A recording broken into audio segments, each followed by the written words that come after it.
Okay, it is late January 2026, and it's a pretty distressing time in the United States, and it's a stressful time for me too. So I think what I need right now is PowerWash Simulator 2. That's what I need. I need to forget everything that is going on and just destroy some dirt. So why don't we go find a dog car that is covered in dirt and clean it up? And I'm going to try very hard not to talk about anything else. All right, look at this car. So I used to play the original Power Wash Simulator. I played it quite a bit. In fact, I think I didn't grab any of the DLCs, and I heard that there were a lot of clever ones that were based on like video game properties and stuff. But I played through the entire proper game before the DLCs started arriving. I had a great time. It was a really good way to just sort of, chill out at the end of a hard day. And now Power Wash Simulator 2 is more Power Wash Simulator. There's a few little tweaks that I think I appreciate, but for right now, let's just look at the basics. I have got a power washer, and I can adjust its settings here. So this is the widest setting, which you'll notice it's not getting all the dirt. There are some little bits of dirt that this setting just isn't powerful enough for. But if I go all the way to the other side, I get this really powerful jet of like water laser coming out of it, and that's great. But it's extremely narrow. It would take forever to wash the car that way. So what you want to do is sort of find a nice little medium. So I'm going to first, go over most of the car using this. And then I'm going to switch to the laser to do the tougher stuff. You can see in the upper left, it's tracking how much of each part of the car I have washed. And if I wash in a complete part of the car, then it will gleam briefly, make a little ding sound, and make me feel happy. Let's see if I can get the hood to do this. Okay, I'm not quite getting the entire nose, or the entire, not the hood, the bonnet. I think this game is either made in the UK or somewhere in Europe, where UK terminology is more appropriate. Here, I'm going to switch over to this narrower blast and see if there's just some little piece of dirt here that I'm missing. Oh wait, no, I've got a tool actually. If I click the right stick, there we go. There's a little bit of dirt behind the nose here. There we go. Get the little ding on both of those bits. And yeah, so I think this tool has been in the game for a long time. I don't think this is a new addition, but it's nice to sort of have that little flash to tell you where the dirt is that you're missing. So we'll go over this with this slightly tighter blast. And so yeah, so you can control how powerful the blast is by switching between the different nozzles, and you can see a little preview of how big the blast is on your crosshair, but also you have a lot of tight control over it just by how close you stand to your target or whatever. I keep using terminology like target and blast that sounds like I'm playing some kind of violent game when I am playing the opposite of a violent game right now. Because that is what I need. Actually, what I've been doing up until this point was I've been playing a lot of RimWorld. RimWorld is a really good game to sort of veg out to, because most of the game happens without your input. You set up the scenario, you set up what you want your people to be doing, and then they do it themselves. And emergencies come now and then to grab your attention, but mostly you're just casually maintaining, making plans, watching other people fulfill those plans. And it's a great way for at least someone like me to relax. But I wanted to do something a little bit more productive, and I've already made like a bunch of episodes about RimWorld. And also just, I have trouble because, there are some very high-end, crazy RimWorld players who, do weird challenges and really know what they're doing, and they make really kind of fun, neat content about RimWorld. And I'm not one of them. I play RimWorld to chill. And watching me play RimWorld to chill is not really good video content. And I was like, you know what? I've been playing RimWorld. I've been cleaning my house this morning. That was the first way I relaxed. Then I played a bunch of RimWorld. And I was like, you know what? I kind of want to be producing something. So now we've switched to the chillest game I could possibly play while also being productive. So here we are. We're making a video about PowerWash Simulator, mostly to fulfill my weird psychological needs. So welcome. You are my therapist. I don't know if you realized that you're my therapist, but I think you basically are. You end this game. All right, so we've got 84% of this car cleaned up. And I think the most obvious missing bit is the roof here. So let's clean that off, see how much we gain from that. And then we're going to have to start chasing down the mysteries. What are the weird little bits of dirt that we have forgotten, that we have neglected, because they were less obvious? This car rules, by the way. I don't think I would drive it because I'm not really a dog guy.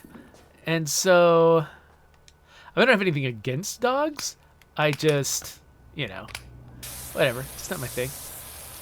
My personality's about different stuff. Come on, get off. Get off. There we go. And so, I usually like, whatever vehicle I drive, the stuff I wear, whatever, to kind of be reflective of my personality.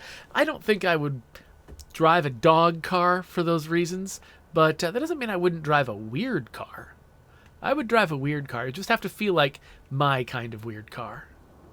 Okay, so we're clicking the right stick to reveal the little bits of this car that we have not yet cleaned off. Little tiny cracks. Little things where, if the person who hired us got out the white gloves, started going over the car with the white gloves to see if we cleaned it well enough, what would they find to get me in trouble? You can actually, lie down on the ground to try to get every possible angle. Look how they're spelling tire. Look at that. Look at that European nonsense. Why do you put a Y in that? Unnecessary. It makes it look like it's a fantasy monster. Come on. No, it's fine. Spelling is arbitrary. It's all made up. Isn't Tyre the name of a city, though? I don't know. Seems like it would cause some confusion. Okay, so we're still missing just little teeny bits here. There we go. I do really love that little satisfying ping of an object. Oh, look, it's calling out little places with this little, little things. It's just throwing these little markers on stuff that I haven't fully cleaned yet, just to give me little hints about where my attention is needed. There we are. Oh, the exhaust pipe. What am I doing? Not completely cleaning the exhaust pipe. So you are not required to get 100% of every single piece. Most pieces, when you get them to 99% or something, that's when they'll ping. That's when they'll do that final little jump towards completion, and then they just clean up the rest of the dirt. They don't make you get every last teeny bit of dirt. They let there be a few little bits left. But it seems kind of uneven. I think they might set the completion percentage at arbitrarily per item, because sometimes I'll feel like I was nowhere near cleaning something, and it'll ping. And other times I feel like I have done the whole thing and there's a pixel of dirt left. So I don't know, that could just be dependent on the size of the item. Maybe, the very tiniest things, getting 99% of them feels like getting every pixel, whereas larger things, it feels like, there's a ton of dirt left when it pings. Oh, this is going to have a bunch of space on the bottom, isn't it? Oh, yeah, just a little tiny seam around this bumper. Oh, come on. There we go. Because I was doing that with my oven today. I was cleaning my kitchen. And my oven I've got one of those ceramic flat oven. No, sorry, I didn't mean oven. I meant stove. The flat top stove that goes like on a counter. I got one of those, but it's got this little tiny crack along the top. I looked in there and I realized that is full of little tiny crumbs of things we've cooked. That's disgusting. And so I got in there. I got like one of those like long like kebab skewers, and I just dug in there. And I dug out so many little crumbs and got that thing all cleaned out. It was very, very satisfying. Maybe that's what got me in the mood to play this game. I started doing that, but I only had the one cranny to clean. I was like, oh man, I need to find more crannies. Well, this game has found crannies for me. I've got so many crannies right now. Come on, what are we missing? What are we missing? Is there just a little bit on the roof? Where is it? I'm clicking the right stick to try to make stuff glow. Okay, so there's something on the mirror. Oh, look at that. Okay, so when you get down to the last 3 items, it'll list them on the upper left of the screen. So you actually know where to look. So it looks like the roof is the one thing I haven't got yet. Of course, the roof includes the entire casing of the windshield. And I think that has got like a cranny I haven't fully dug out with water yet. Maybe? That's what it look. Yeah, that's what it looks like. It's hard to get in there though. Come on, get in there. Come on. How much is it gonna take? It's a windshield. It's gonna fill up with dirt again anyway. Come on, give me a break. Give me a break. There we go. Car complete. And so now you get, of course, your time lapse of all of your work. I usually end up going around in a big circle on these things. All right, well, hey, let's celebrate. Let's go back to our home base to celebrate completing this car.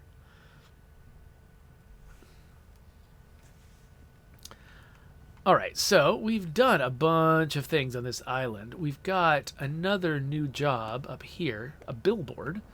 I'll have to think about doing that one. But first, I haven't actually done any of the furniture unlocking. I don't even know how it works. So let's see. What are our options here? I can change my outfit. I can change my washer. But furniture. That's the thing they said that I've got some more of.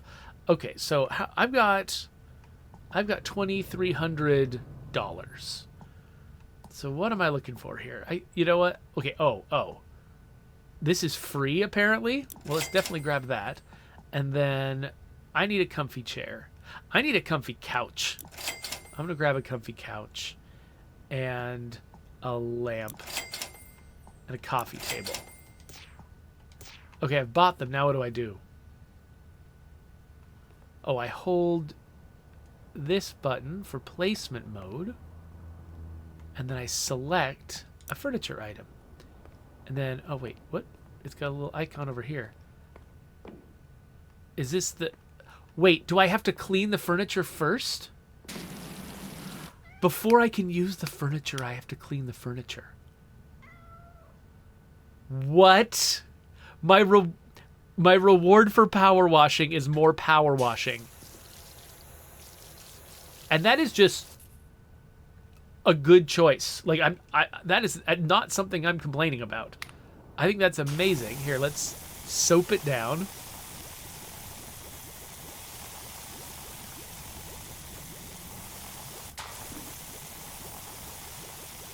I don't know if this is upholstery friendly soap. We'll find out.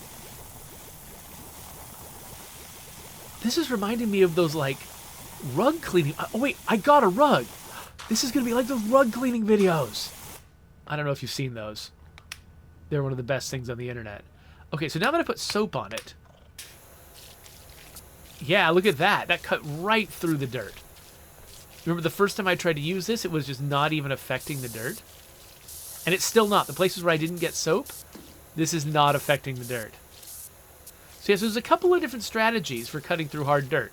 One way is to just use the hardest nozzle that you can. But another way is to pre-treat with soap and then go nuts on it. Okay, we did miss some spots though.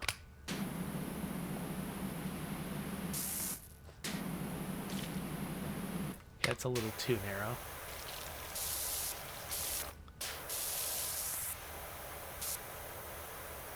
Oh, you gotta wash behind your ears. Look at that. Look at that. I bet that's on the other side, too. There we go. Good enough. Pick up sofa. Okay, so now I can stick this sofa wherever I want it. Where do I want it? Let's put it... Wait, is it... What? How is it not... Wait, how is it not lining up with the wall? What? You monsters! This is a game for people who like everything to be clean and organized and perfect. Why would you make it not line up with the grid, you psychopaths? You absolute psychopaths. Okay. Let's... I mean, we have to wash a rug, right? We have to wash a rug. That's... There's no two ways about that.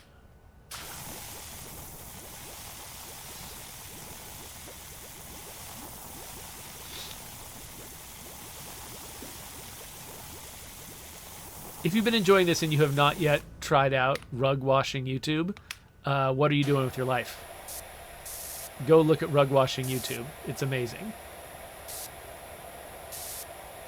It's basically like this, only real.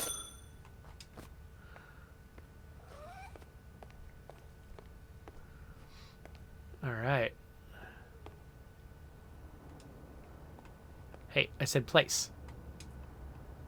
Why are you not being placed? Oh, I couldn't make it overlap other furniture. Oh, well, for a rug, that's inconvenient. All right, well, I mean, we bought all this stuff. We got to do it. We got to do it all. Is that working? Okay, yeah, that is the color it comes out to. All right. Oh, somebody do it like, was a kid coloring with crayon on this? What are all these colors? Oh, getting every nook and cranny of this one is... This one almost looks like it's a level design challenge by, you know, somebody who was like, how can we make cleaning this difficult? I don't think this is about aesthetics. I think this is about the challenge of getting at every part of this thing.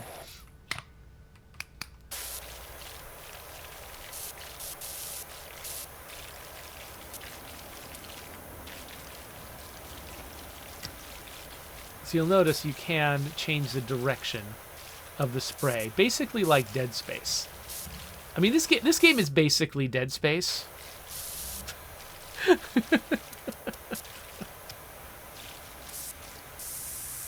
There.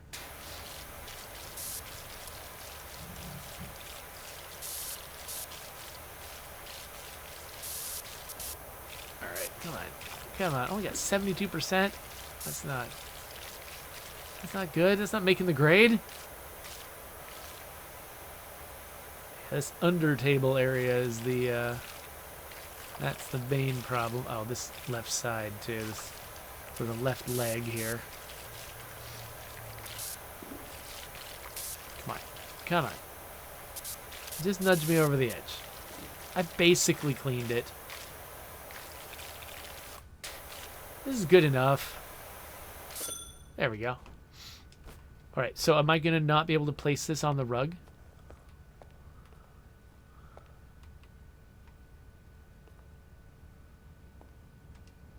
I can't place it on the rug. Oh, you monsters.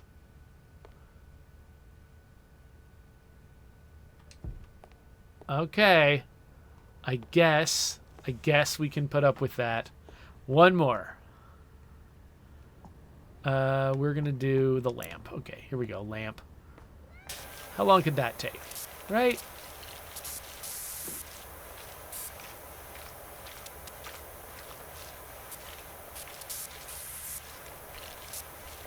This couldn't possibly be hard. It's a lamp. We're just spraying down a lamp like you do. You know. I do like how this game basically just, you know, it gives you a hammer and then every problem is a nail. a lot of the stuff that you power wash in this game is not stuff you should power wash. I even like my deck outside my kitchen. I've tried power washing it. If you power wash that thing too hard, you just carve up the outer layer of the wood. Like, my father-in-law actually like wrote the names of my children on the deck with a power washer, and they're like still there. Oh no, inside the lamp, no! No, I knew there'd be a challenge. Okay. So you don't want to power wash everything in real life. In the game, you absolutely want to power wash everything. All right, well, there's my... Why will you not place? Why will you not place? I'm placing you. Get placed. What is happening? Okay, the game's got an opinion about my feng shui. Game's like, no, you can't put that there. It's gonna mess up the spirits in the house.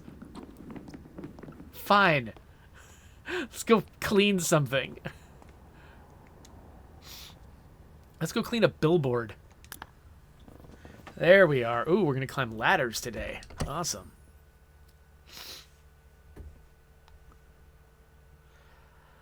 Okay, yeah, they've given us the big old scaffolds. Those are things you can actually move around if you want to. So, like, if you want to be cleaning the back side of this pole, you're going to need a scaffold for that. All right, well, let's start out with what we can reach on our own. That's going to take a long time. Can we do it with a wider one? Yes. Okay, mostly. It is interesting, like, which parts of the dirt turn out to be on there pretty good. Like, if I get closer, I can take them out. But it's like, I wonder if, is there a bit of randomness to that, or did they manually place the dirt that was going to be difficult to get off? That's going to require, like, more of a water laser to do. Ooh, do I get a ping for each little bolt? Yes. Oh, yeah. That's the stuff. That's what I needed today. Just a bunch of little pings. Bunch of little easy pings. Yes. Oh, put that right in my veins.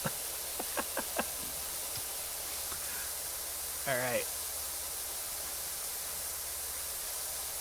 Yeah, so my kitchen sink, it's got a sprayer that's got a water laser setting, and it's my favorite thing. Like, most of the time, you actually do need to, you know, like, scrub the pots or whatever, and the water laser from the sink will not actually clean things well enough. But I always try it first, because it's so much more fun to clean something with a water laser than to just scrub it by hand.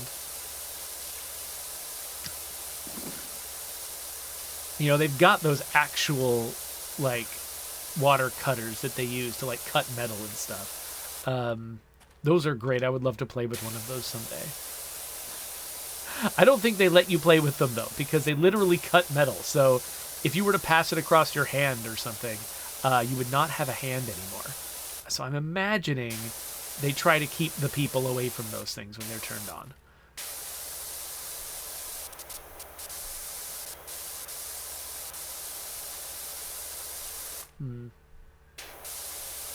So I wonder, can I climb this ladder? Okay, I can. So I can both climb it and clean it.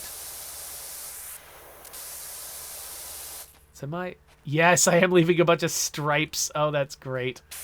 I gotta, like, back up a little bit.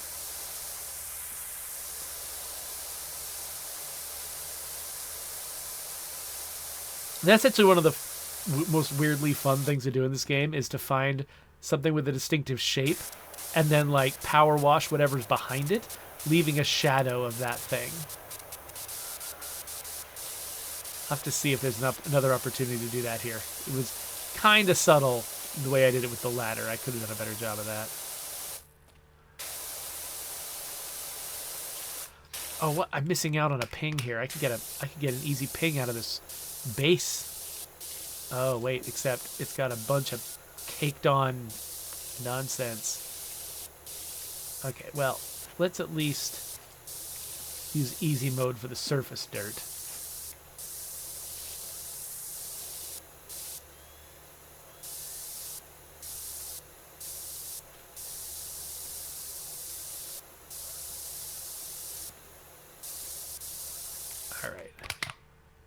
Then we dig into the harder dirt. Somebody's having a lot of fun with shaders here, because not only do you have like sort of the base material, which it seems like they try to make it as clean and simple as possible, because the whole point of this is for you to sort of perfect the world. And so they want things to be like, not, aged and, just sort of permanently eroded metal, cracked paint and stuff. No, this is pristine, right out of the box, zero flaws, the most, like, glossy texture it can possibly have. Everything in this world under the dirt has got that look. And then you've got the dirt itself, which is kind of its own type of, shading. And then you've got the wet version. Because, look at that. I put a bunch of water on this, and it plays with the light just slightly differently. The water is more reflective than the glossy paint surface, which means that when the light isn't directly bouncing into your eyes, it's a little darker, whereas the glossy texture diffuses the light, and more different parts of it will be reflecting the light into your eyes, so it gets a little bit brighter than the wet parts. Just like real life. Very satisfying. Okay, cool.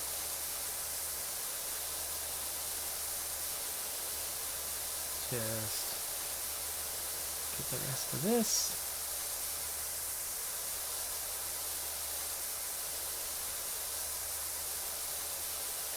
Okay. It's a razzle-dazzle day. How many of you watched the old Pete's Dragon? From the, I don't know, was that made in the 70s? 60s? I'm not even sure. I mean, I think it was already a thing when I started watching it as a kid. I don't know how long it had been a thing at the time. Okay, so the ladder itself is going to be annoying. Because it's not just some big old surface you can do quickly. It's got a lot of little bits to it. And it's going to be really easy to miss some parts. And also, it's not like I can just do it all from one perspective. I got to climb all over the thing to make it work. And I can't actually climb the ladder itself to clean it, because when you're really close to something, like you just put the shooter away. So I can shoot. Okay, I can shoot a little bit above me on the ladder, but I can't shoot right next to me on the ladder.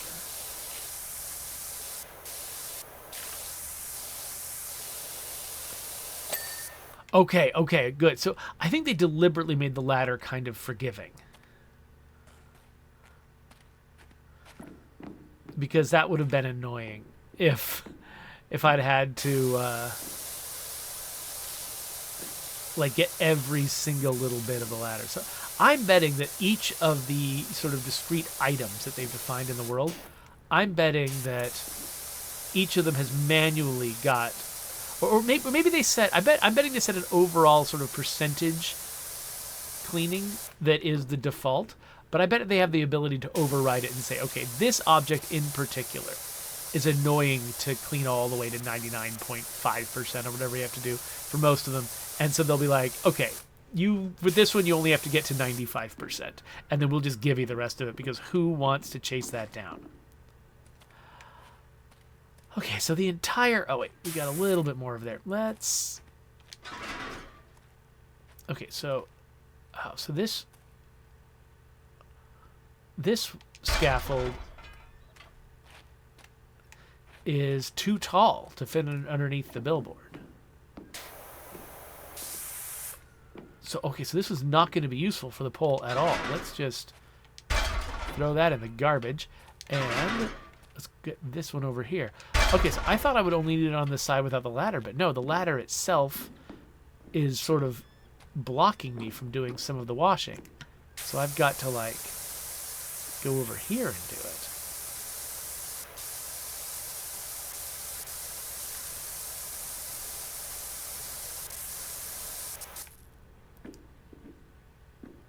Yeah, I almost stood in a position where the pole was going to be blocking that dirt again, just the other the other handhold of the ladder was going to be blocking it. Okay, so we've got that, but now we've got to do the entire underside. And these guys.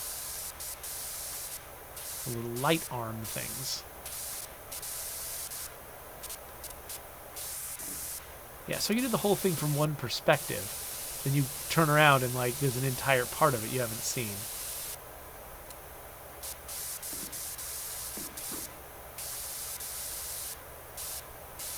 They should do non-Euclidean cubist power wash simulator where you can see all sides of an object at the same time. I have no idea how that would work. Consider that an open-ended game design challenge for other people to solve. Oh, for a sec I could... Oh, no! For a second I couldn't quite tell if I was actually successfully cleaning that. I think I was. Okay, so how good of a water laser do I need for this one? It needs to be okay. See, this kind of, it does wear out a fair amount with distance. Now, I am wondering how much of a difference soap makes. So can I get soap over there? And now that I've put soap on it, yeah, the white nozzle does clean it off with the soap. Okay, that does make a difference. But the soap doesn't reach that much further than the white nozzle. And it looks like I've got limited soap. You can see down at the bottom of the screen. My soap runs out as I spray it. So probably don't want to be doing as much of that.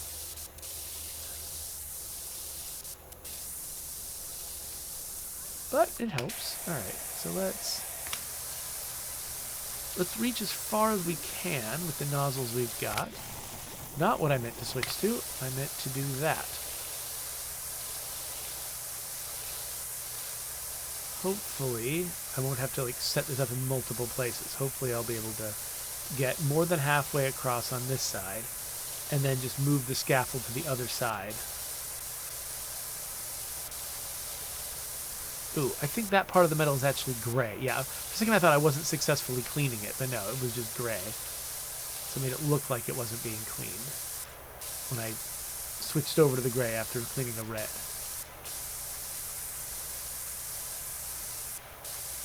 Alright, good enough.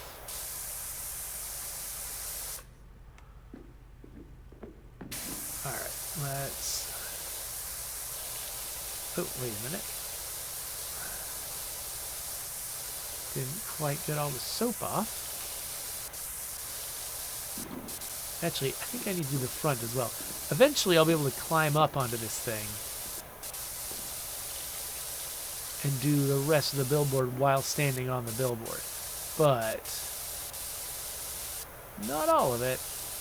I should preemptively make sure I'm cleaning the parts I won't be able to reach from there. Like the front side of this railing, though. Yeah, I don't know. I'm getting the front bottom side of this railing. I might need the taller scaffold to do a good job of this. This is complicated, actually. Like, I thought, like, originally I was like, oh, I'm just going to do the dog thing. And the dog thing only took like 10 minutes. And so I was like, okay, let's do more. Let's do one more thing. I was like, a billboard, that sounds pretty easy. Billboard is more complex than I expected it to be. Like, I don't know if at some point, like, they start putting in places that are really, really serious puzzles. Like, I'm betting it does sort of stay at roughly this level, but, like, solving this sort of geometric puzzle of how you're going to, like, what parts does this have that I haven't realized it has yet? And then, what do I need to do in order to reach and clean those parts? It's like, it's not, you know, the kind of, like, devious puzzle you get in something like Talos Principle or, you know, Monument Valley. But that's okay. Like, I did not jump into this game because I was like, challenge my brain. Make me really think. If anything, I was doing the opposite. I was like, Let me not think for a while. Thank you. So it's tough though, because like anytime you're working on a game, you got this drive to be clever.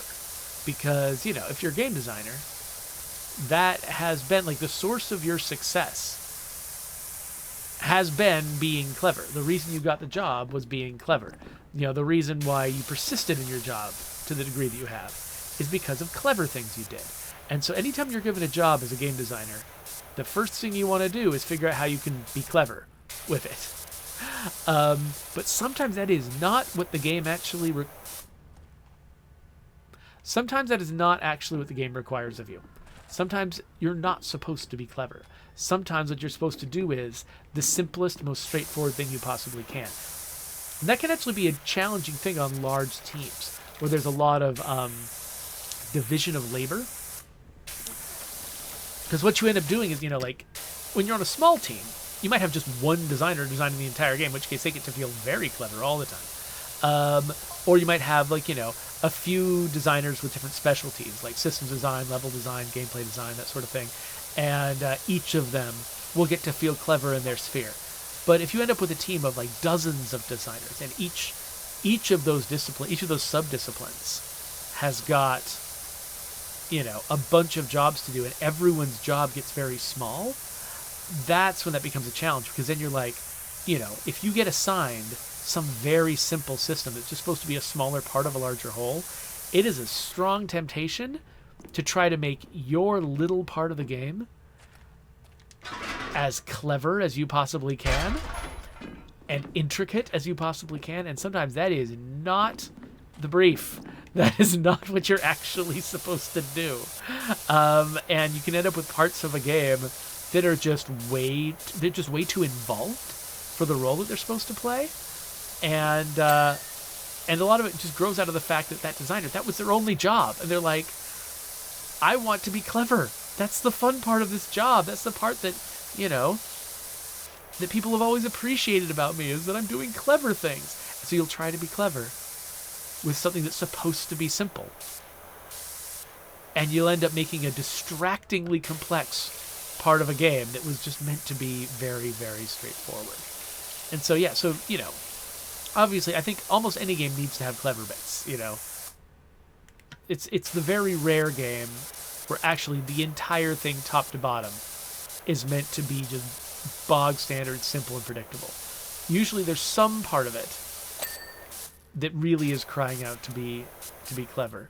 But honestly, like, true cleverness, you know, when you're dealing with a very simple part of the game, is to realize when you're in charge of a very simple part of the game and to not over-design it.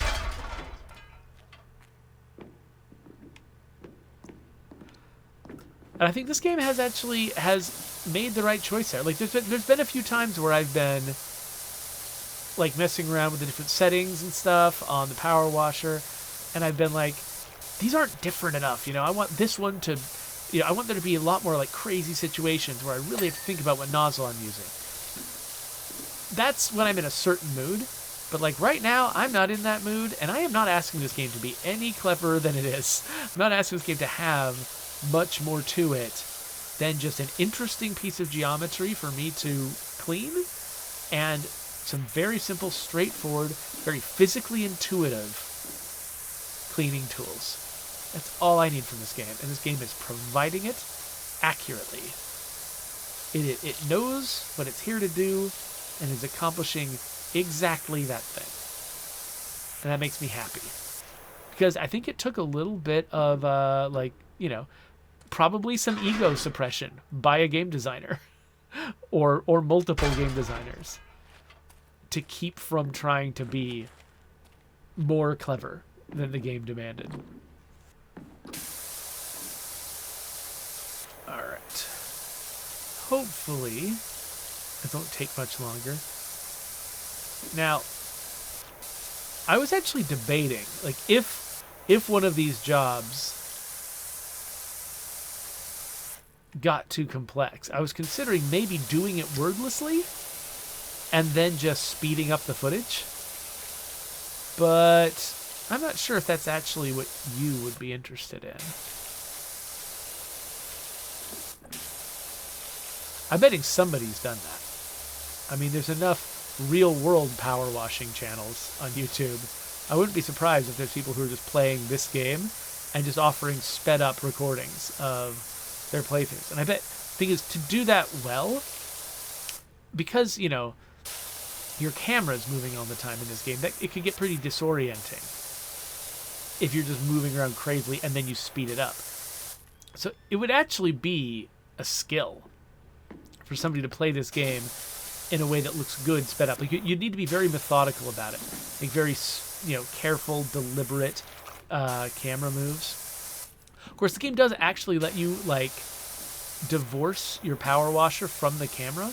So I imagine if I was trying to make a channel where we're just speeding up all of my power washing, if that's what I was trying to do here, then I would probably try to get good with that version of the power washer.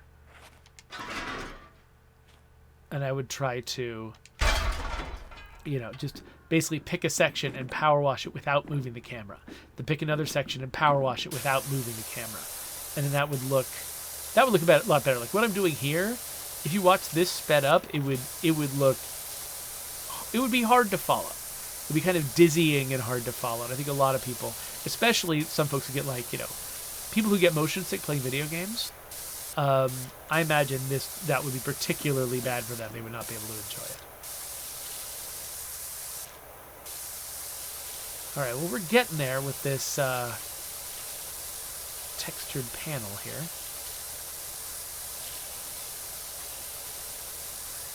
So let's see what that would look like if I were to just hold the camera still and just clean a surface. That's not too bad.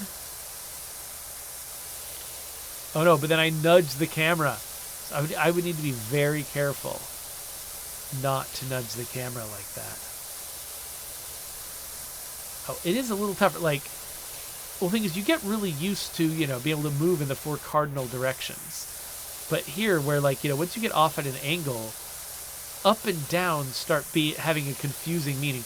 And when you're at a weird, yeah, it's like both when you're at an angle relative to the camera and when you're at an angle relative to the surface you're cleaning. Both of those can make your brain kind of come unglued from the geometry of the world. And it's hard to figure out, like, what up and down are supposed to really mean in that context. Like, up and down on the controller.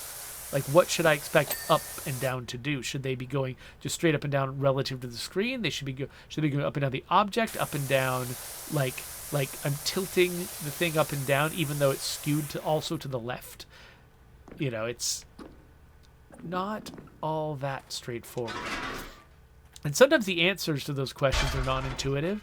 Like, sometimes you'll be like, well, obviously it should be this. And everyone who says it without trying it says, well, yeah, it should obviously be this. And then you try something, and then immediately everyone's like, no, that is counterintuitive. That does not work. And you have to try it again.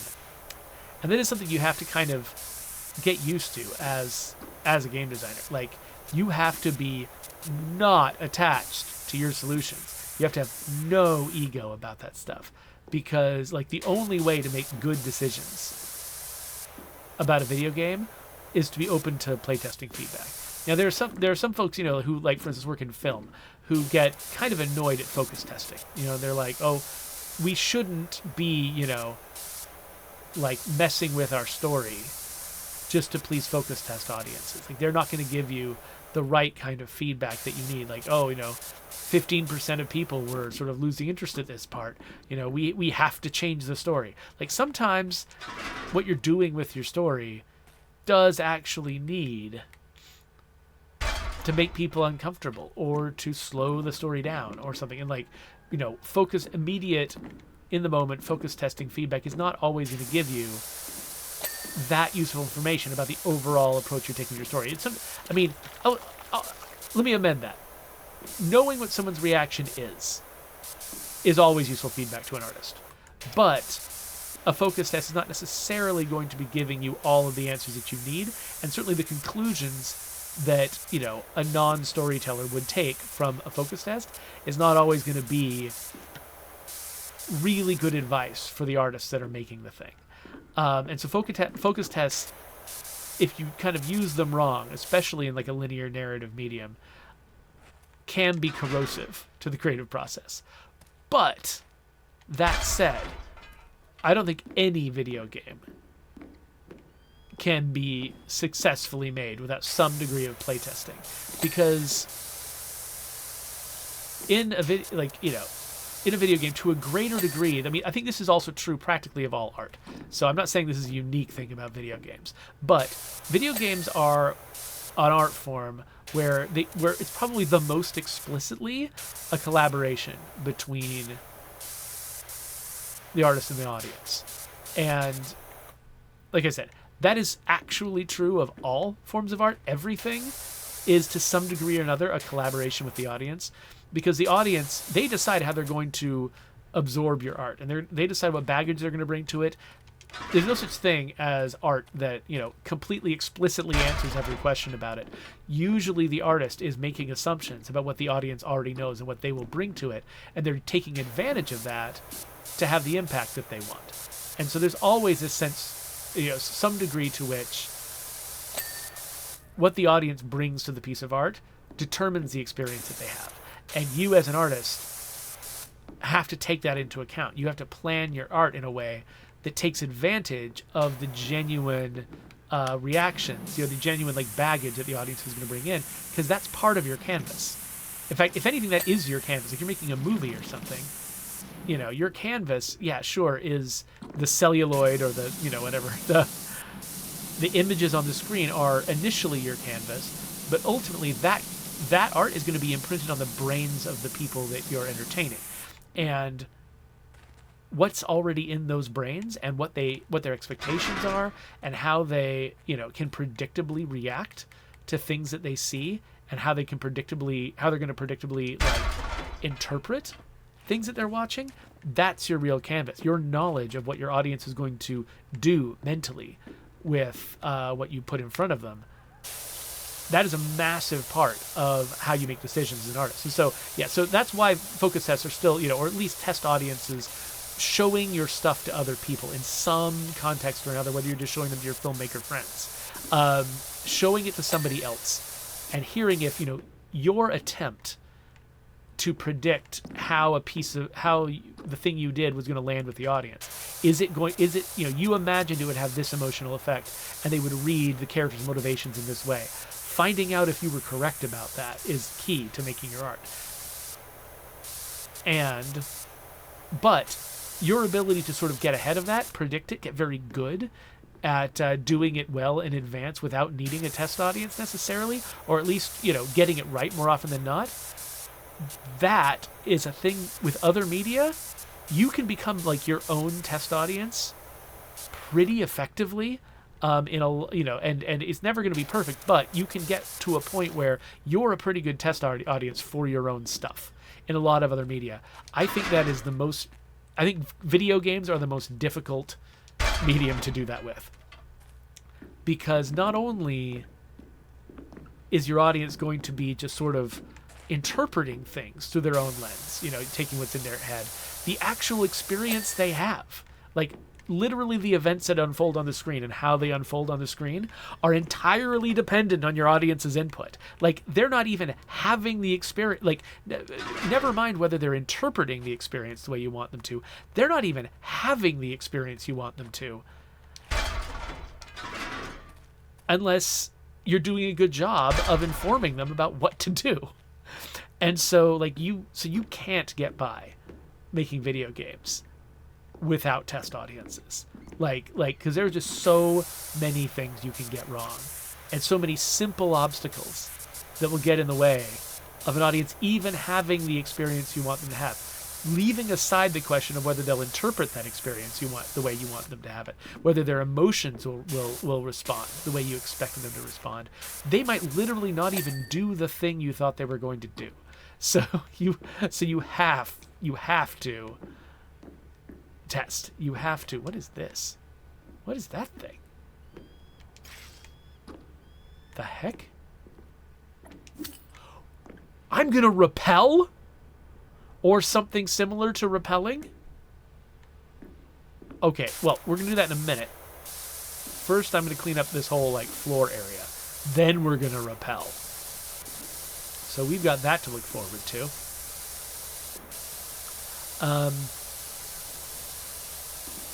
So, yeah, anyway, I forgot why I got on this topic, so maybe there's some, like, dangling point I was going to make. I've forgotten what it was. But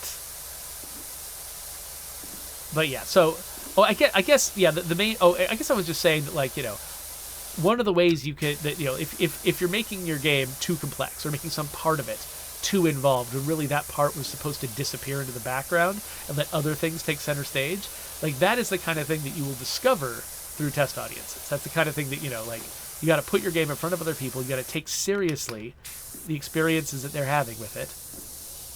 And sometimes you'll find out, like, oh, this clever thing that you did actually takes over the game. It actually is sort of, it's a less fun part of the game. But, you know, like, it works as part of the larger whole. But if you have to spend all your time on it, like inventory management, for instance, you know, there's a lot of games where the type of inventory management you do and the problems you solve in inventory management are actually one of the key parts of the game. Like you want it to be involved. You want it to be a challenge. And there are some games where you want it to be enough of a challenge. You want it to be a little bit of a pressure where, like, you know, like where there's, like, part of the emotional experience is having to leave something behind sometimes, or having to figure out what is it, you know, in this, you know, sea of loot, what is the stuff I'm going to take with me because I can't take everything. Where, you know, in those situations, you want the inventory, you know, system to be involved enough that it makes you ask those questions, but no more. You know, like, you don't want, like, so something like Arc Raiders, that's sort of the middle ground we're talking about, where it's like, you want to be able to loot things quickly, you want to be able to make decisions quickly because you're in a dangerous place. Sometimes you want to just get in and out fast, and so that means you need to be able to assess your loot quickly, figure out where it goes quickly, just rapid fire get it into your inventory, and when there's no room in your inventory, you need to make it really, really fast to get things out of your inventory to make room, and they do a great job of that. It's essentially one of the things I really admire about Arc Raiders is how slick and polished their inventory system is.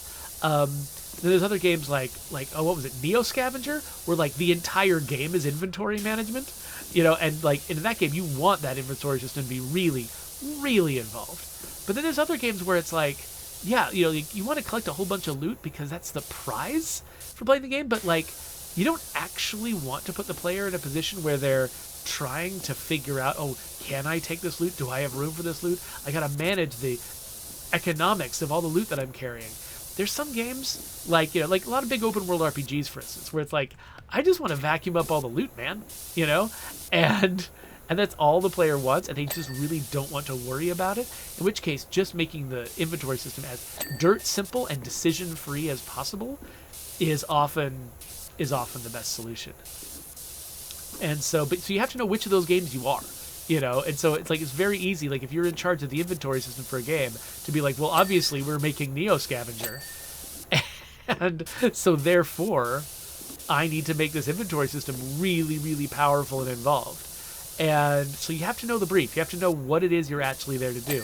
And if you're making the kind of game where, no, the point of loot is it's a prize, you get it a lot, and you always get to receive the thing that you're supposed to get, you know, if you're making that kind of game, make the inventory system as simple as possible. Just stuff goes into bag, I can get stuff out of bag later. That's all you want. And just remove everything else as a distraction from that. And so here, you know, like, did I have to pack up my specific, you know, tools and figure out what tools I was going to bring in advance, and oh no, I didn't bring the right tool, and so therefore, you know, I can't clean this the way I wanted to? No.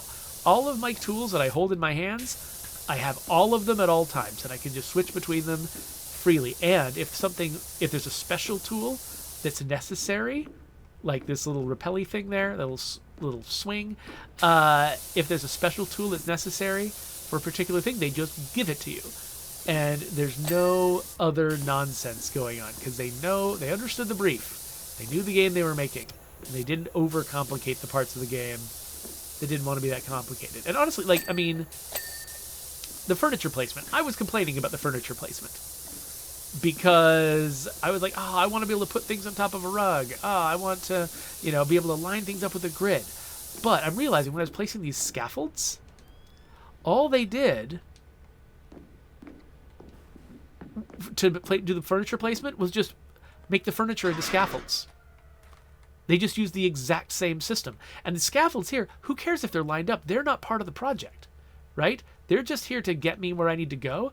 They're not aesthetically trying to line up in a certain way. And so, like, they didn't make this line up on a grid because why would they? What benefit would that serve? That's not what it's for. This thing isn't part of the beautiful thing I'm trying to make. It's just scaffolding. So they made the system they needed to for this. And then when they decided to put in a furniture system, they're like, well, let's just reuse that. And that left me with a furniture system that I, didn't have all the control over it that I wanted to. But honestly, this game, it's not about the furniture placement. It's about cleaning the furniture. And cleaning the furniture, they did put a lot of time and effort into. And so, yeah, I couldn't arrange the furniture exactly the way I wanted to. That's okay. That's a place that it's all right to make a sacrifice. Now, you got infinite budget and time, and you want to make every single thing like its best possible version of itself, just in case an individual player is like, ooh, this is actually the real part of the game for me and only me. And I'm so glad they spent an extra, month on this to make it perfect for me. If you've got the time and money for that, I mean, go for it. Whatever. I'm not going to stop you. It's not bad to make something better for the audience that cares the most about it. But, like, don't make it, like, and I'm thinking that specifically of this furniture thing, because the furniture thing is optional. You don't have to do it. So it being a little bit more involved or having a few more options wouldn't mess up the balance of the rest of the game. So it's a little bit of a safer area where you could just sort of be a little bit freewheeling with it, maybe take it a little bit too far, and nobody would complain.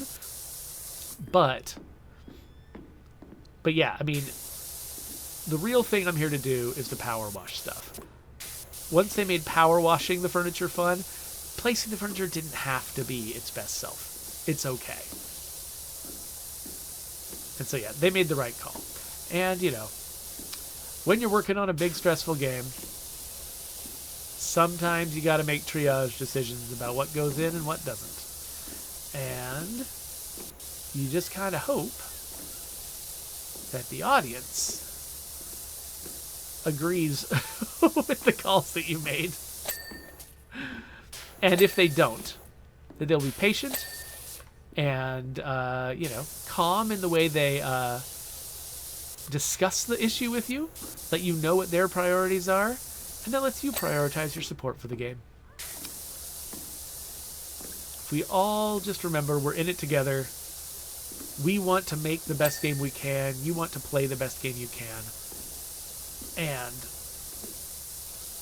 we could all treat each other as allies and friends.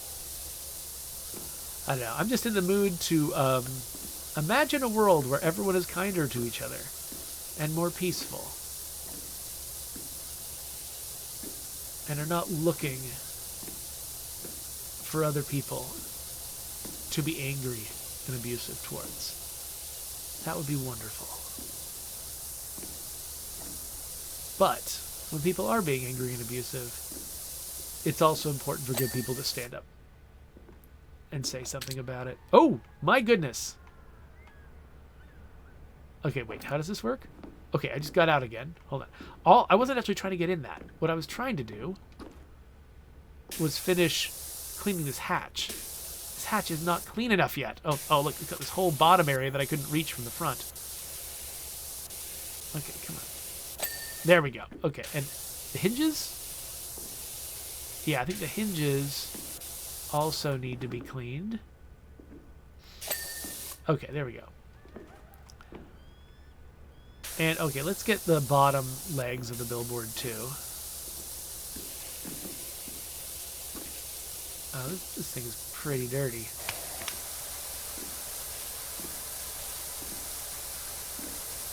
Alright, so that little swingy thing, it looks like it's only on one side of the billboard. Is that both sides are filthy? Oh, wait, but no, I attached it myself, didn't I? I can reattach it. Can't I? Oh, by the way, there's a whole bunch of, like, texts that appear on the left side of the screen. I never read those.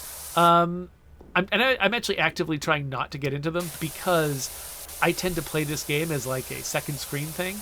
You know, like I tend to be like listening to a podcast or watching a YouTube video at the same time that I'm playing this. And so I kind of don't want to get involved in the story that plays out on the left side, which would probably drive Calliope crazy if she saw me doing that, because for her, the lore that pops up on any game is the most important part of the game. It's why you're playing it. You learn how to do everything else so that you can find out what all the lore is. And for me, it's not quite that way. I'm usually in it for the systems and for the sort of the hands-on experience, and I don't really care a lot of the time what the lore is, except to the degree that, you know, like I want to understand enough of the game that I know why I'm playing, that I know that my actions have meaning. But I don't need to necessarily know all of the meaning. I just need enough of the meaning to grant emotional weight to what I'm doing. So, but there is no wrong way to feel about that. So, I got my way that I do it. Calliope's got hers.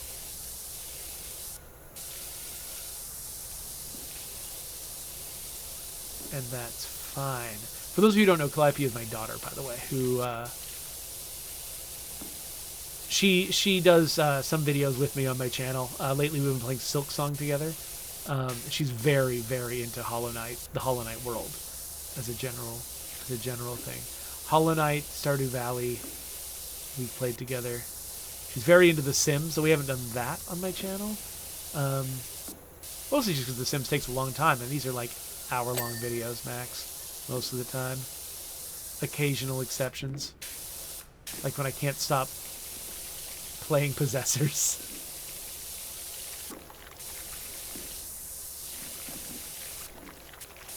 Hey, the fact that the water kind of fires at an angle sometimes makes it like hard to predict where it's going to be able to work and where it's not, like where the edges are of its effective spray area.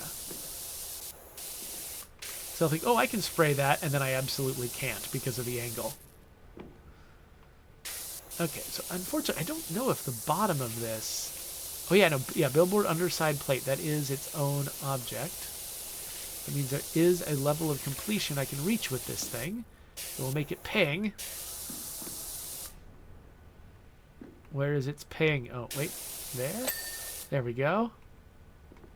And, oh, this one I already pinged. Okay. Okay. All right, we've done the underside of the billboard. I think that means it's time to figure out how this slide works. Why am I calling it a slide? I think it's time to figure out how this swingy thing works. Okay, so when I go forward, I go up.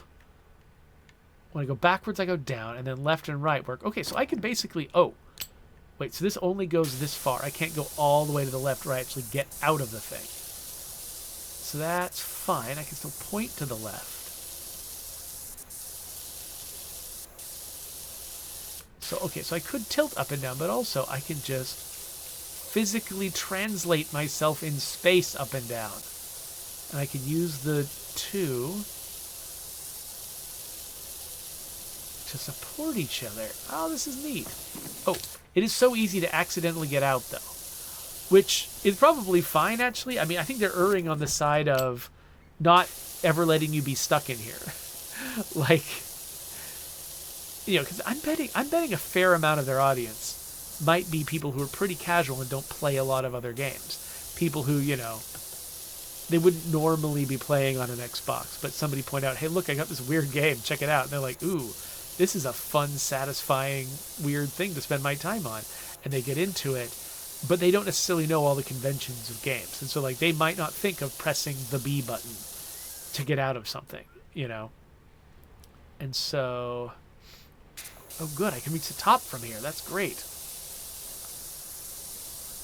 But anyway, so it's probably helpful. Oh, wow. So this is only on the left side? Okay, so am I going to have to install it over on the right side? Ooh, what the heck was that? Complete a wash task while abseiling. Okay. Okay, this is called abseiling?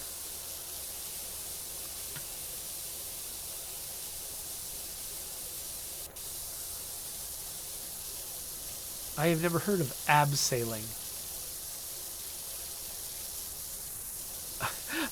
I was weird. I said Jeff. I don't know if you've seen that. Oh no, seen that Jeopardy parody, the Jeff Purdy parody. I think it's like I don't know. It's a short video. It could have been on any platform originally, but it's basically it's Alex Trebek, original host of Jeopardy. Actually, I don't know if he's original. I think he might be like the second season host of Jeopardy who just did Jeopardy for most of everyone's lives. But I'll say previous host, the host for most of my life. Anyway, he was the host of Jeopardy, and it's got him introducing Jeff Purdy, where every topic is Jeff, every answer is Jeff, and every question is Jeff. And they just saying Jeff, Jeff, Jeff all the time. So and it's weird for me because my name is Jeffrey. It was very weird for me. Dang it. Come here. To watch something like that. Because it felt like it was talking to me the entire time. And so seeing a bunch of Jeff on this was a little bit weird. Okay, so no, I've got... Why do I step out of it sometimes? Okay, so maybe... Is it when I hit an obstacle that I pop out? Because for a second it felt like I couldn't come over to this side, but now I can. So yeah, maybe I was just hitting the hatch or something down below. And that's why I was popping out when I went through past the midpoint. Or maybe it's just if I move too fast. Maybe if I just extend my stick all the way, I'll start moving quickly and pop out? I don't know. That doesn't seem to work.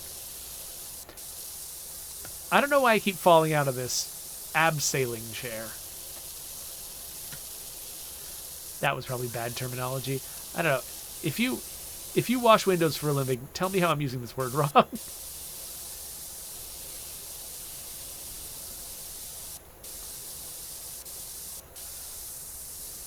Or maybe abseiling isn't usually the method for doing this. Maybe abseiling is something else. Is it a sport? It certainly sounds like a sport, right? Maybe it's a sport. And they just got me doing it here because this is extreme power washing. I definitely don't remember a feature like this in the previous game. Doesn't mean there wasn't one, but I don't remember doing this action. Look at that. All of these letters, they're raised. And if I clean them off well enough on all sides, they pink.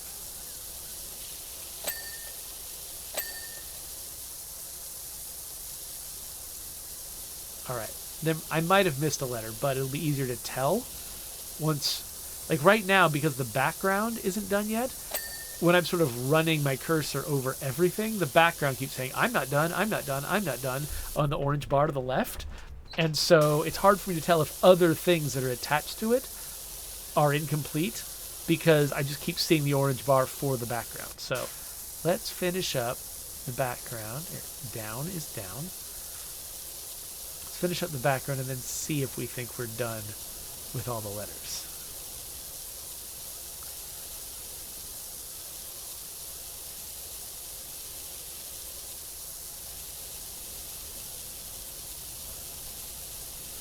Town of the year.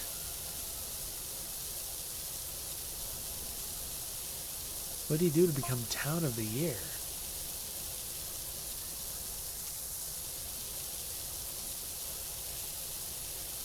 Okay, coming into these texts without any context is weird. Without having read any of the previous ones.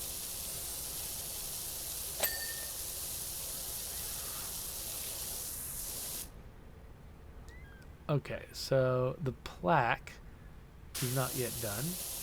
There we are. The background, not yet done.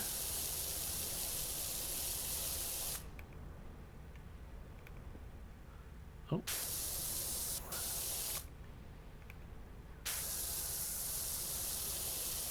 We're getting there.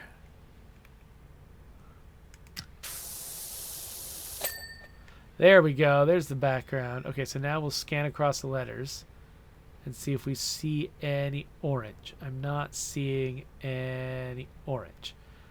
Okay, we might have done this side, unless we haven't. But, all right, let's, how do I, can we pick that thing up? And then, oh, I need to be, why can't I place it there? Why can't I place it there? I could place it here. Why can I not place it there? Is it because of the scaffold? Okay, let's put it there for... I said put it there. I'm pushing the X button. Why is it not? Am I stuck holding this forever?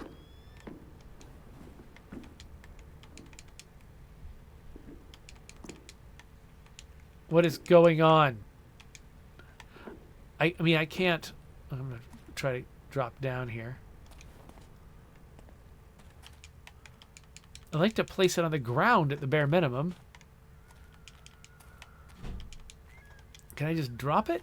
I can't even... The B button isn't working?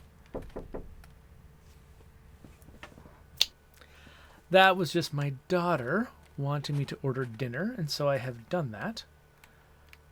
But I might be a little stuck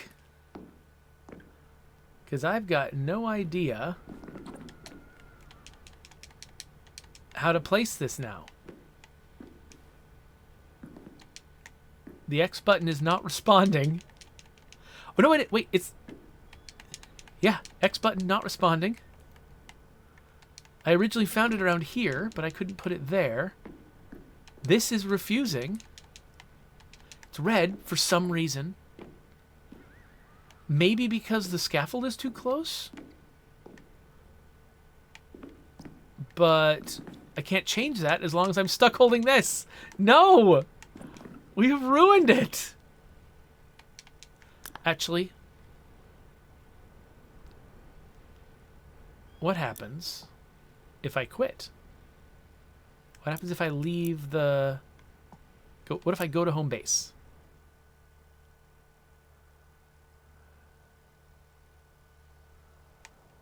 And then return to the billboard.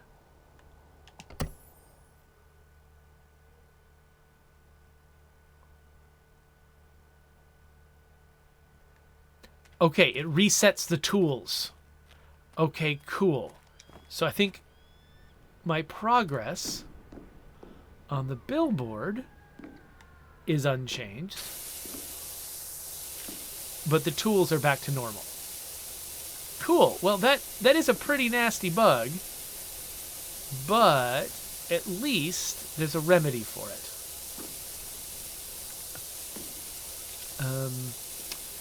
This is a very dirty ladder, and it's giving me some problems. Oh wait, no, it's because I'm on the absolute widest setting. That's why I'm just so close to it. I couldn't tell I was on the widest setting because every setting is narrow when you're close. But let's... Oh, I just realized I've got an extension on this thing. I can probably work closer if I take off the extension.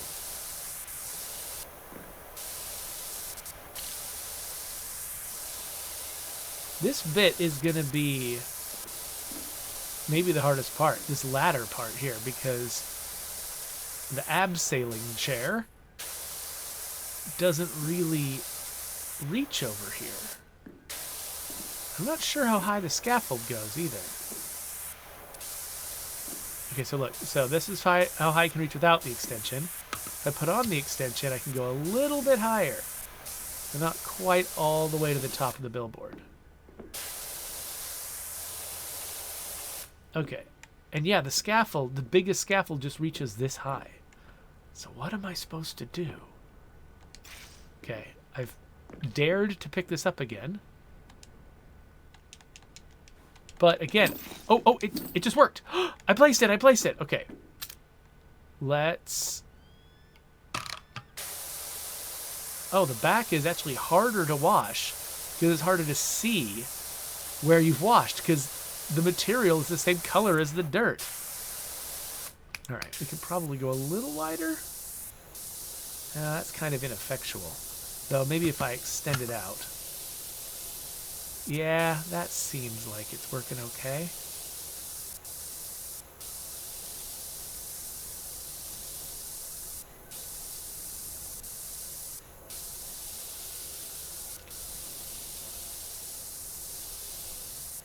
All right, up we go. Actually, maybe I want to do the entire top real quick.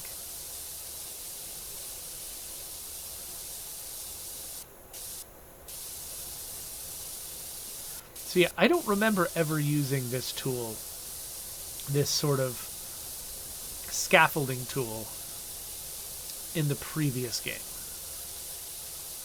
So I think this thing is new, which means it shouldn't be a surprise. It's a little buggier than the rest of the game. It's one of the brand new things that they added. So yeah, mechanically, there isn't a lot that's new so far. This, though, I mean, it is kind of fun to see that, because of the first few levels that I did, it was all just straightforward, like, yeah, you've done this before. This is PowerWash Simulator. But this is probably the first truly, like, new thing. Maybe I think the little targets that they use to show you which bits you haven't fully cleaned yet, I think that might also be a new feature. I don't know. I don't remember the first one well enough to be sure that's a new feature. But I think this thing is a new feature. So I wonder if that was the approach they took to the sequel. Because they're like, okay, people don't necessarily want us to redo all of our core mechanics, right? They were happy with what we had. What we need to do is come up with weird little variations. We need to come up with just, like, smaller scale, not like, oh, we've got, power washing just works in a whole new way now, isn't what people are looking for. They're looking for a nice, simple, straightforward power washing game. What they want on top of that is some kind of novel little experience in some of the levels. So like this, the fact that I'm riding the abseiling chair. I'm assuming that's a good term for this. I don't know. But the fact that I'm doing that in this level and not in most other levels is kind of fun.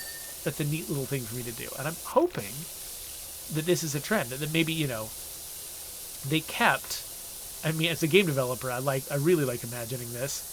They actually, unlike most of us, decided not to just redo their entire game from scratch and have it take way longer than anyone wants it to take. Instead, they kept what worked and then used the opportunity to add a bunch of cool little variations to it. And I think that is an excellent approach to a sequel. And I think more people should do that. And the way that you can help is definitely don't be the people who do video comparisons of one Spider-Man to the next one and complain that he has some of the same animations. Don't be that person. Don't tell game developers that they have to redo everything from scratch every time they make a sequel. If you tell them that, some of them will do it. Your sequels will take way longer than you want them to, and then they will also be risking implementing it less the way you want it the second time around. And then you'll be disappointed. You know what? I liked Spider-Man's original animations. I think it's cool when the sequels have the same ones. That's great. You want it to have something new. It doesn't have to be everything.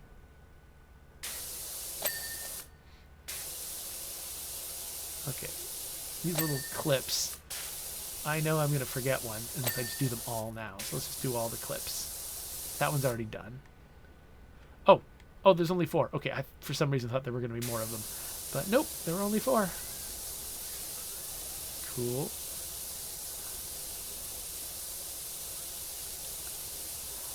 One thing that's interesting about this game to me is the fact that people needed hybrid expertise to be able to put this game together. Like, there are some games where you can easily divide up all the different disciplines from each other, right?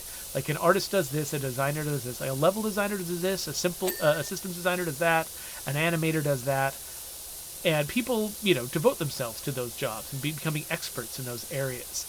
And most games are divided up in a way where each person gets to do their job and depends on other people to do the other jobs.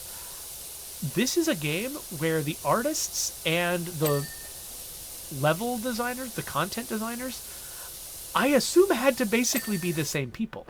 This is an enormous art asset. And I can't go all the way to the left. Oh, what am I going to do? This thing is an enormous art asset. An artist had to build it. But also, the exact details of how they built it determined how the level plays out. So, like, whoever built this billboard is an artist, but they're also a content designer. And that sounds easy, but finding a person who's actually really good at both of those things, I mean, people might be talented at both, but people don't typically get a lot of experience doing both. Being responsible for both of those aspects at once. And so finding somebody who, part of an artistic job like this is your talent, is sort of your inborn, like, are you good at this? Were you going to be good at this no matter what you did? That whole question. There's that, but then there's also, like, the question of, have you done it a lot of times? Have you got the experience to reliably do it well? When your team is depending on you to do a very good job of this, will you do a very good job of it? And that comes down to experience, that comes down to, hard-won skill over time. And it's hard to find people who have actually spent the time doing multiple disciplines, because usually you just don't get the opportunity to. And it's no knock against anyone's talent. It's just hard to get the chance to be both an artist and a designer effectively at the same time. And so I'm always impressed when a team manages to pull off, like, hybrid stuff like this. I have no freaking idea how I'm cleaning this. I mean, I can't stack a scaffold on a scaffold, can I? I can't put a thing up here. Nope. And again, why can I not? Okay. Place. There we go. Whoa, I was on an invisible ladder. Okay. What do they want me to do? In 3 minutes, I have to go get pizza for my daughter and her friends. So I might have to snap out of here before I figure this out. Because when I can get a lot of angles on this while I'm standing here on the ground. A lot of angles. But I can't get all the angles from here. And while I'm climbing the ladder, I'm too close to get a lot of angles. I can get right up on top of the dirt, but I can't use the power washer on it. And when I'm on the chair, I can't go any further left than this. And I can't go any further right than this. I'm blocked from the side. And from up here, I can get an angle on the very top. But I can't really get an angle on the rest. What are my options?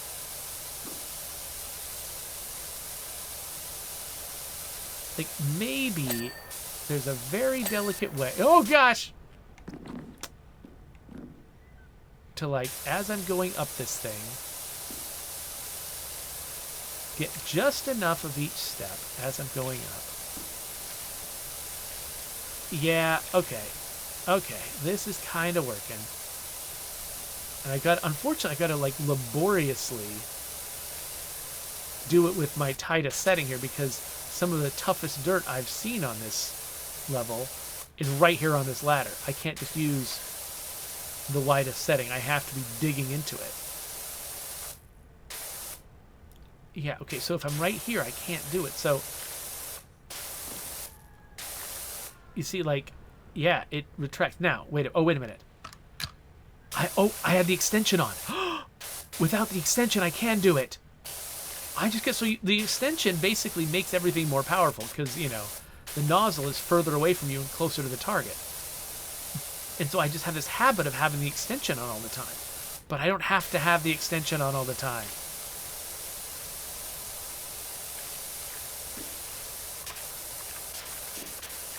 Okay. So this thing... Okay. Oh, and then when I'm down below it, I can similarly... Yeah, okay. This is actually going to come together. I'm hoping that they're going to be forgiving with this. Like, I'm hoping they're going to set it up so that I don't have to get this thing to 99.5% or whatever. I don't know what the actual number is. It feels like it's 99.5% sometimes. In order for it to count. I'm hoping it will ping at some point earlier than that. Okay, that thing pinged, which means I think I've also got it on the other side. All right, let's get that wrong. Kind of the 80-20 rule, right? I'm spending 80% of my effort on the last 20% of this thing. Or really, well, it's more like, I don't know, 55. I'm spending 50% of my, or like maybe 30% of my effort. Oh, there we go. Look at that. Look at that. Yes, they set a forgiving standard for that. All right. Let's do it again. Can I? Yes. All right. Cool. Let's... Now that I know it's kind of forgiving, maybe I can be a little bit more haphazard with it. Come on, I just got a couple minutes before I gotta go get the pizza. I want to finish this. I want to leave this unfinished while I get pizza.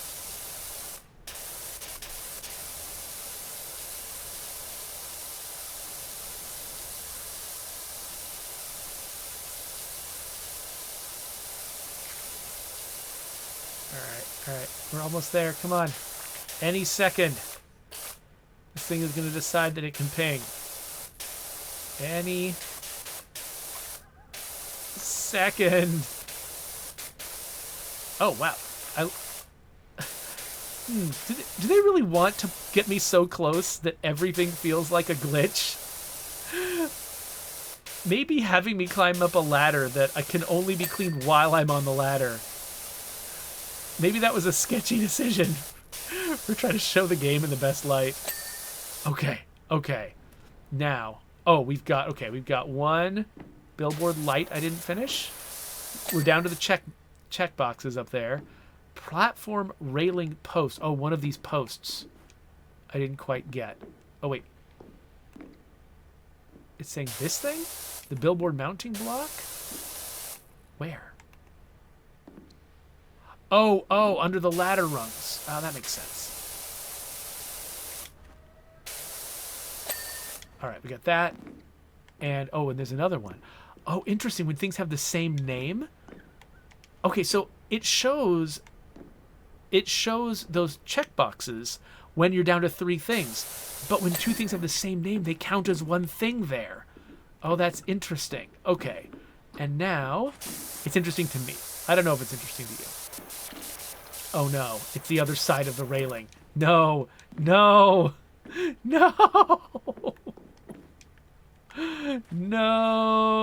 We gotta do this. Gotta put this here. We gotta climb all the way up. I guess I could have climbed the ladder. That might have been faster. But it's funnier if it's a long ordeal. Okay. Yep, that is dirty. There we go. Sweet. We are done. job complete. I'm going to get out of here and get my kids some dinner. But thank you for joining me on this. This actually did kind of take my mind off things. That's what I was trying to do. So I'm going to go get some pizza. I hope that if you want some pizza, you can go get some pizza. There's my subscribe button. Here's some other videos, and I'll see you later.